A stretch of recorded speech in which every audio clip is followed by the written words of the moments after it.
My dear students, I am B D. पाल।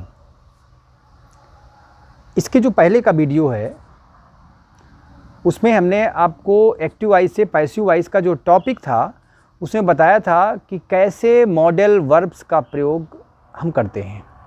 अर्थात जो modal verbs होते हैं उन सब के वर्ब्स के साथ में वर्ब के फर्स्ट फॉर्म का प्रयोग होता है। लेकिन जब इन मॉडल वर्ब्स के वाक्यों की हम पैसिव वॉइस बनाते हैं तो हम मॉडल वर्ब्स के बाद में बी लगाकर वर्ब के थर्ड फॉर्म का प्रयोग करते हैं। खास बात क्या होती है कि सब्जेक्ट को ऑब्जेक्ट बनाते हैं, ऑब्जेक्ट को सब्जेक्ट बनाते हैं, बाकी शेष नियम यथावत रहते हैं। और मैंने पिछले जहाँ से मैंने एक्टिव पैसिव पढ़ाना शुरू किया वहाँ से मैंने आपसे कहा है कि आपको 4 बातें बहुत याद रखनी है। आपको सब्जेक्ट का ज्ञान बना रहे, आपको हेल्पिंग वर्ब, मेन वर्ब और ऑब्जेक्ट, और इनके स्थानों में केवल सब्जेक्ट और ऑब्जेक्ट के स्थान में परिवर्तन करते हैं, लेकिन बाकी सारे जो पॉइंट होते हैं उनमें कोई भी हम परिवर्तन नहीं करते हैं। हाँ, तो जैसा कि हम आपसे कह रहे थे कि 4 बिंदुओं को आपकी 4 बिंदुओं की जो 4 पॉइंट हैं, हमारे बिंदु का मतलब पॉइंट हैं, उनको आपको बहुत याद रखना है। तो जो मॉडल वर्ब्स होते हैं उनमें हमें बहुत ज़्यादा दिमाग नहीं लगाना होता है, केवल उसमें बी लगाकर वर्ब के थर्ड फॉर्म का प्रयोग करते हैं। इसके जब हम आगे बढ़ते हैं तो हमारा पॉइंट आता है कि इम्परेटिव सेंटेंसेस जो होते हैं उनकी पैसिव वॉइस कैसे बनती है। आप जानते हैं जितने भी हमें समाज में रहते हुए जो भी हमें सलाह दिए जाते हैं, मना किया जाता है, आदेश दिया जाता है, सुझाव दिया जाता है, परामर्श दिया जाता है, या जो भी वॉल पेंटिंग होती है जहाँ पर भी, वो सारे वाक्य इम्परेटिव होते हैं। और इम्परेटिव सेंटेंस की पहचान क्या होती है? ये वर्ब से प्रारंभ होते हैं, मेन वर्ब से प्रारंभ होते हैं। और अगर हम इसके आगे की बात करें तो मेन वर्ब के अलावा आपको आगे अगर कुछ मिल सकता है तो वो एडवर्ब शब्द होते हैं। जैसे आपका प्लीज़ मिलेगा, इस टाइप के शब्द आपको मिल जाएंगे। या आपको जब निगेटिव सेंटेंस होगा इम्परेटिव तो वहाँ पर डू नॉट या नेवर से प्रारंभ हो जाएंगे।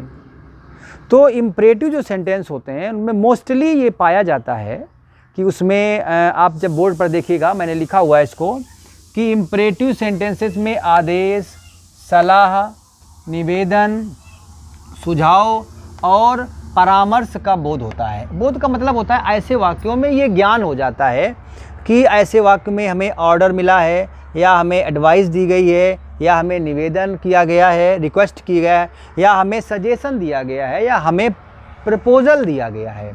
या कभी कभी क्या होता है फॉरबेड का प्रयोग होता है, जैसे निषेध कह देते हैं कि डू नॉट प्ले हेयर, यहाँ मत खेलिए यहाँ पर। तो आप देखिए मैंने बहुत सारे वाक्य आपको पहले से लिख लिए ताकि वीडियो हमारा शॉर्ट में रहे। आप देखिए मैंने लिखा है जैसे फॉर एग्जांपल हमने पहला देखिए इंक आपको अगर कम दिखाई पड़े तो आप सुनिएगा, ओपन द डोर। ये देखिए मैंने दिखा है, ये आदेश के वाक्य हैं, सारे आदेश दिया जा रहा है, मतलब ऑर्डर दिया है। ओपन द डोर, दरवाज़ा खोलो। यहाँ क्या लिखा है? स्विच ऑफ द फैन, पंखा बंद करिए। यहाँ लिखा close the door at once, तुरंत दरवाज़ा बंद करें। फिर लिखा inform the police of the accident, को कि दुर्घटना के बारे में पुलिस को क्या करें? सूचित करें। जब पैसिव वॉइस हमने बनाया तो हमने एक देखिए फार्मूला लिखा हुआ है, ऐसे वाक्यों की जब इम्परेटिव सेंटेंस में आदेश का भाव हो तो ऐसे वाक्यों में आप सबसे पहले लेट लाएंगे अपने पास से। इसके बाद इस वाक्य में जो ऑब्जेक्ट दिया गया, इस वाक्य में क्या देखिए, ये वर्ब से प्रारंभ हुआ और ये ऑब्जेक्ट है। ये आपका वर्ब है और ये आपका ऑब्जेक्ट है। ये आपकी वर्ब है और ये आपका ऑब्जेक्ट है, ये अदर वर्ड। इसमें ये आपकी वर्ब है, ये आपका ऑब्जेक्ट है और इसको अदर वर्ड माना गया है। तो देखिए मैंने क्या लिखा है, सबसे पहले आप अपने पास से लेट लगा देंगे ये। इसके बाद आप ऑब्जेक्ट लें। ऑब्जेक्ट क्या है? इस वाक्य में द डोर ऑब्जेक्ट है, इस वाक्य में द फैन ऑब्जेक्ट है, इस वाक्य में द डोर ऑब्जेक्ट है, इस वाक्य में द पुलिस ऑब्जेक्ट है। इसके बाद ये बी लगा देंगे और वर्ब के थर्ड फॉर्म का प्रयोग करेंगे। चाहे तो आप बाई यू लगा सकते हैं, ना लगाएं तो भी कोई प्रॉब्लम नहीं है। जैसे यहाँ पर लिखो, क्या लिखा हुआ है? Late the door be open. देखिए सबसे पहले लेट ले आए, फिर ऑब्जेक्ट हम द डोर ले आए, और फिर हम क्या किया? हमने बी लगाया और वर्ब के थर्ड फॉर्म का प्रयोग किया। दूसरे वाक्य में लिखा है switch off the fan, let the fan be switched off. फिर दिया गया है close the door at once, इसका मतलब let the door be closed at once. देखिए ये लेट दिया गया है, ये ऑब्जेक्ट है, ये हमारा बी है, ये वर्ब का थर्ड फॉर्म है, ये हमारा अदर वर्ड्स है। लास्ट वाक्य लिखा हुआ inform the police of the accident, तो क्या हो जाएगा, let the police be informed of the accident. फिर हमने देखो ये फार्मूला लिखा हुआ है कि इसको आप याद रखिएगा। दूसरे पॉइंट पे आते हैं जहाँ पर आपको एडवाइस दिया जाता है, वहाँ पर मोस्टली एडवाइस के वाक्यों में आपको लेट का प्रयोग नहीं करना होता, वहाँ पर आपको शुड का प्रयोग करना होता है। अब देखिए, जब आपको मॉडल वर्ब्स पढ़ाएंगे हम ट्रांसलेशन में, तो आपको बताएंगे कि शुड का अर्थ क्या होता है। शुड का अर्थ होता है चाहिए, चाहिए का मतलब वहाँ पर सलाह दी जाती है, जैसे आपको पढ़ना चाहिए, यू शुड स्टडी, ठीक है ना। तो ऐसे देखिएगा यहाँ पर क्या लिखा है, हेल्प द पुअर, गरीबों की मदद करो। क्या लिखा है, the poor should be helped. देखिए इसको आप पढ़ें कि हेल्प द पुअर, गरीबों की सहायता करें, ये भी सलाह है। लव द चिल्ड्रेन, बच्चों से प्रेम करें, ये भी सलाह है। हियर हिम नाउ, अब उसे सुने, ये भी सलाह है। ऐसे वाक्यों की जब पैसिव वॉइस बनाएं तो सबसे पहले इसमें से जो ऑब्जेक्ट है उसको आप सब्जेक्ट बना लें। जैसे इस वाले वाक्य में ये वर्ब है, ये ऑब्जेक्ट है, ये वर्ब है, ये ऑब्जेक्ट है, ये वर्ब है और ये ऑब्जेक्ट है। तो देखिए सबसे पहले सब्जेक्ट बना लेंगे, इसके बाद आप हेल्पिंग वर्ब के रूप में शुड बी का प्रयोग करेंगे और वर्ब का थर्ड फॉर्म ले आएंगे। अब हम यहाँ आते हैं, help the poor should be helped. यहाँ दिया गया है love the children should be loved. यहाँ दिया गया है हियर हिम नाउ, तो क्या हो जाएगा, he should be heard now. इसके बाद देखिए ये फार्मूला आप याद रखेंगे कि सब्जेक्ट है, शुड बी है, प्लस वर्ब का थर्ड फॉर्म है। यहाँ पे आते हैं, देखिए फिर लिखा हुआ है जहाँ पर आपको प्लीज़ या काइंडली शब्द मिल जाएं, ऐसे वाक्यों की पैसिव वॉइस बनाना बहुत इजी है। अब मत समझना कि हम कह रहे हैं इजी है, नहीं इजी है। कैसे, देखिए यहाँ पर लिखा हुआ है please give me a pen, कृपया मुझे एक कलम दीजिए।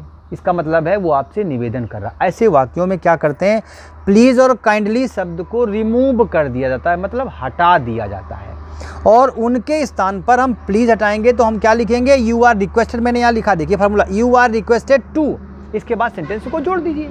जैसे यहाँ क्या लिखा है, please give me a pen, कृपया मुझे कलम दीजिए। पैसिव वॉइस क्या बना, you are requested to give me a pen. यहाँ दिया गया है काइंडली रीड दिस लेटर, तो आप क्या करेंगे, you are requested to read this letter. याद रखिएगा, हो सकता है आपकी एक कंप्लेन हो, मैं पहले से बता रहा हूँ आपको कि सर आपके बोर्ड में इंक सही नहीं दिखती है। तो देखिए कभी कभी ऐसा होता है कि इंक भी जो है साथ छोड़ती ना, संसार में लोग छोड़ते रहते हैं साथ, पता नहीं छोटे छोटे बात में किसी से आप कहिएगा क्या और चलते हैं पानी पीने, वो नहीं गया तो कहना कह दिया, क्या कह दिया, जाओ हमारे से नहीं बोलेंगे। तो कभी कभी कलम, लेकिन ये हमारी मिस्टेक है, इसको हम इम्प्रूव करेंगे, तो इसकी कंप्लेन मत करिएगा। और इसके आगे देखिए हम बढ़ते हैं, तो मैंने आपको क्या बताया, जो तीसरा पॉइंट था ये आपका क्या था, ये रिक्वेस्ट था। तो ये बातें आपको समझ में आई होंगी। इसके आगे हम बढ़ते हैं, और आगे क्या है देखिए, तो जब हम इम्परेटिव वाक्य पढ़ रहे थे, इसके आगे जब हम लोग पढ़ेंगे तो हम लोग आते हैं, एक वाक्य होते हैं कि पैसिव वॉइस ऑफ इन्फिनिटिव्स। अब देखिए लिखा हुआ है पैसिव वॉइस ऑफ इन्फिनिटिव्स।